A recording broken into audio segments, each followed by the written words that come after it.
Las calles de Sevilla todavía dormían cuando Álvaro Montes bajó de su coche frente al edificio que había diseñado hacía años, el primero que lo hizo famoso. Miró hacia las luces que titilaban en los balcones, pensando en cuántas familias vivían ahí ahora, disfrutando de los hogares que él solo imaginaba como planos. Su vida se había vuelto eso: proyectos, contratos, cifras. Nada más. Desde la muerte de su esposa 3 años atrás, no había permitido que nada ni nadie entrara en su mundo perfectamente ordenado. Esa madrugada de octubre, mientras el aire olía a lluvia y azahar, pensó que su rutina seguiría igual que siempre. No imaginaba que una simple caja de cartón dejaría su mundo de cabeza. La vio al doblar la esquina de su casa, una pequeña caja envuelta en una manta gris, justo frente a su puerta. Se detuvo, frunciendo el ceño. «¿Qué demonios?», murmuró, inclinándose. Dentro, un bebé. No podía tener más de 2 meses. Dormía profundamente, con un gorrito azul que le cubría casi los ojos. Álvaro se quedó inmóvil, paralizado entre la incredulidad y el miedo. Había una nota arrugada sobre su pecho. «No tengo a quién acudir. Solo tú puedes protegerlo. Su nombre es Mateo». El corazón de Álvaro se aceleró.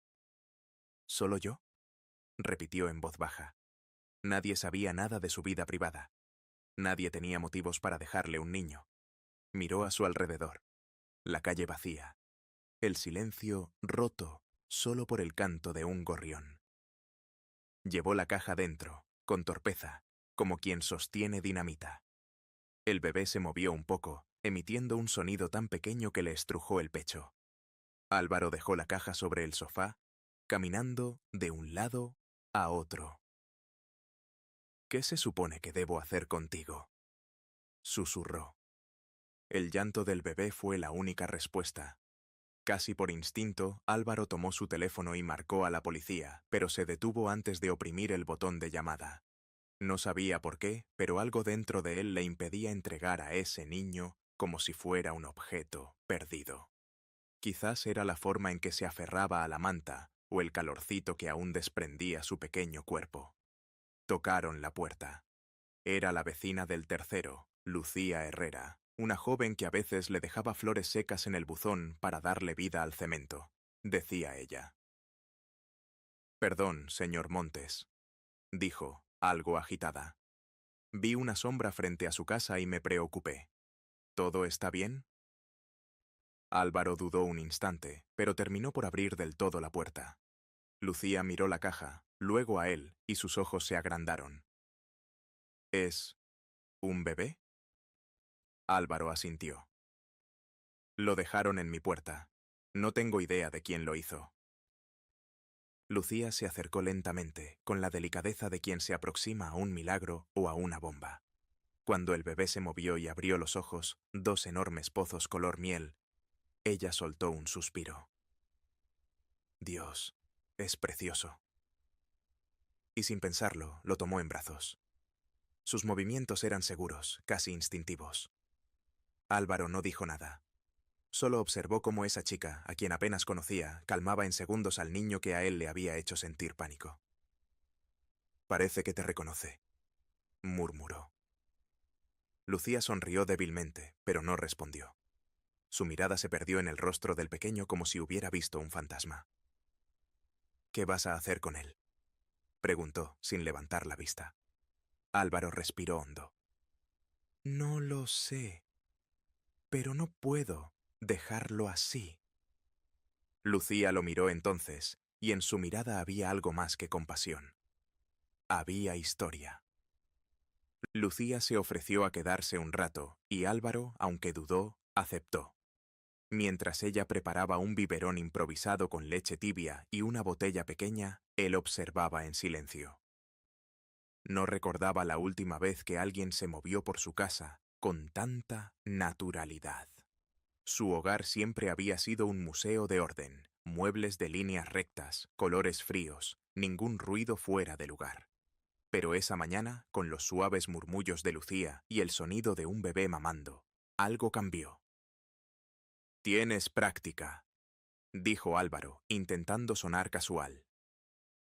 Cuidé de mis hermanos cuando era más joven, respondió ella sin levantar la vista. Mi madre trabajaba todo el día, así que aprendí rápido. Hubo un silencio breve, solo roto, por el ritmo tranquilo de la respiración del niño. ¿Cómo dijiste que se llama?, preguntó Lucía. Mateo, dijo Álvaro. Lo decía la nota. Lucía repitió el nombre en voz baja, casi con ternura. Mateo. Y una sombra cruzó por su rostro. El día transcurrió entre llamadas frustradas y preguntas sin respuesta. Álvaro contactó a servicios sociales, pero algo en su tono, una mezcla de frialdad burocrática y curiosidad morbosa, le revolvió el estómago. Colgó antes de dar su dirección. No confías en ellos, observó Lucía. No confío en nadie, replicó, quizás con demasiada dureza. Lucía no se ofendió. Solo bajó la mirada y murmuró. A veces la vida te enseña a hacerlo así. A la tarde, cuando la luz del sol tiñó de naranja las paredes, Álvaro encontró a Lucía sentada en el sofá con Mateo dormido sobre su pecho. El bebé se veía completamente en paz. La escena lo detuvo. Por un momento no vio a la camarera del café ni a la chica tímida de las flores secas. Vio a una mujer llena de una ternura que había olvidado que existía.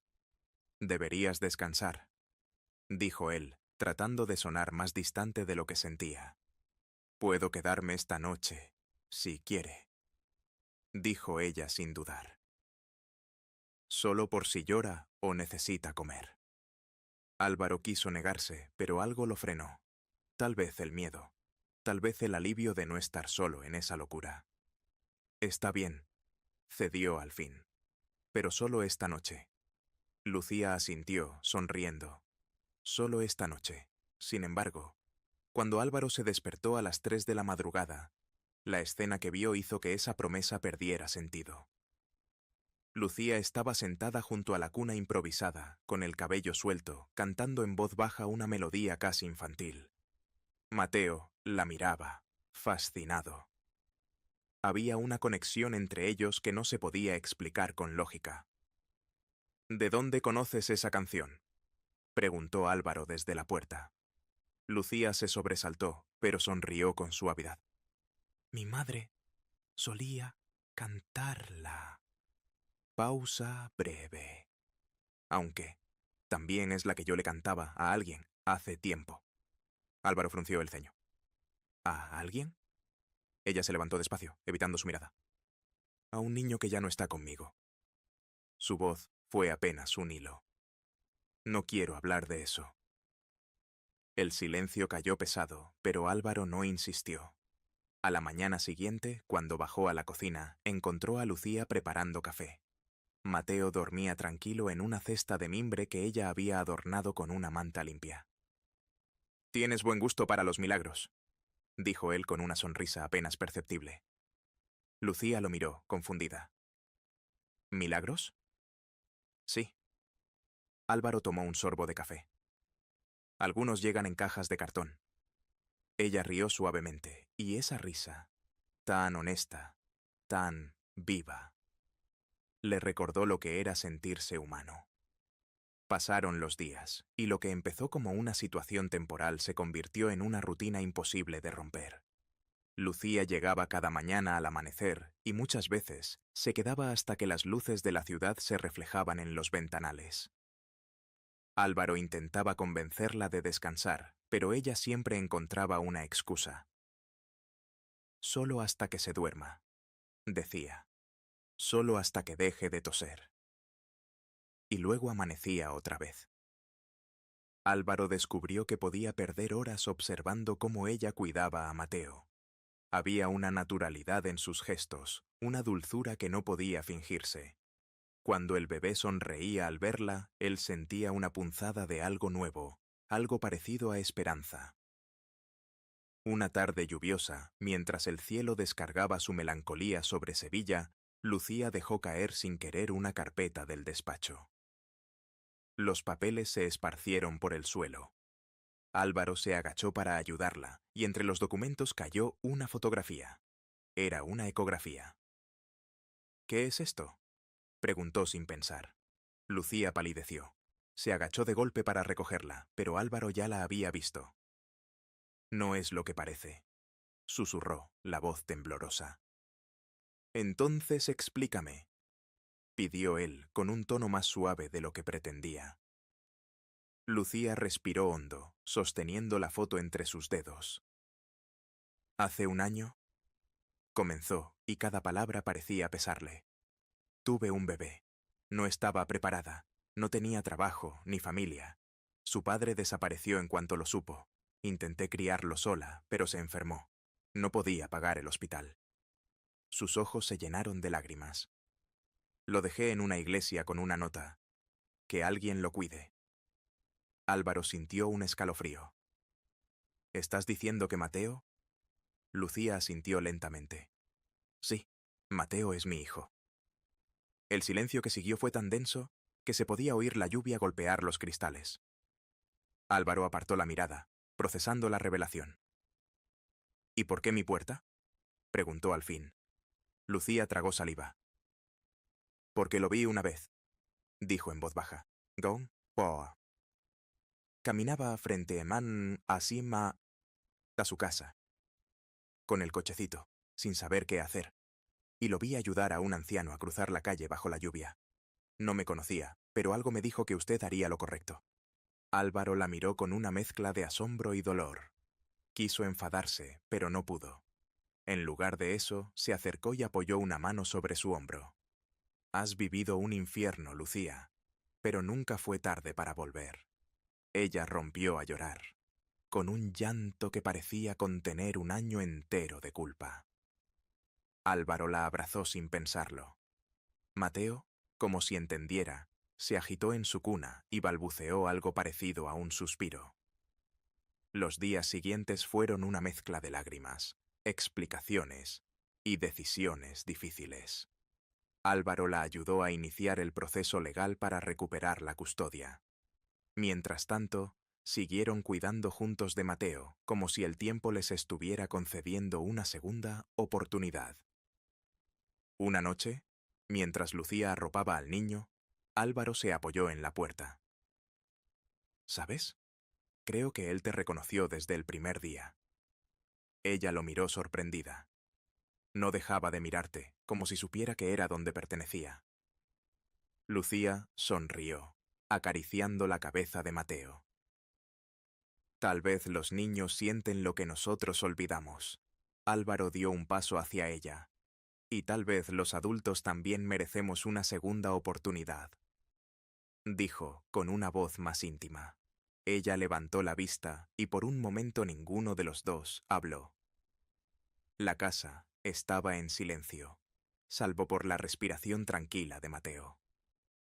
Álvaro se acercó un poco más, lo suficiente para que sus manos se rozaran. ¿Por qué haces todo esto por mí?, susurró Lucía. Porque tú lo hiciste por él, respondió él mirando al bebé.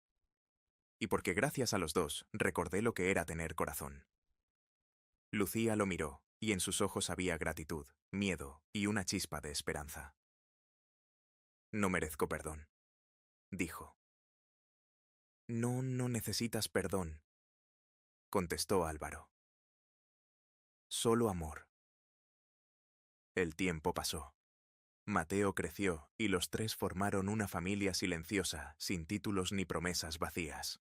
La gente del barrio los veía pasear cada tarde por la ribera del Guadalquivir, él empujando el cochecito, ella riendo por primera vez en años. Y un niño que señalaba las nubes diciendo: «Mamá, papá». Un día, mientras el sol caía sobre el río, Lucía se volvió hacia Álvaro. ¿Crees que merecemos tanta felicidad después de todo lo que hicimos mal? Él tomó su mano y respondió con una calma absoluta. La felicidad no se merece, Lucía. Se cuida, igual que a un niño dejado en la puerta del destino. Ella sonrió, con lágrimas en los ojos. Y mientras Mateo reía entre ellos, la vida, esa que alguna vez se había roto, volvía a estar completo.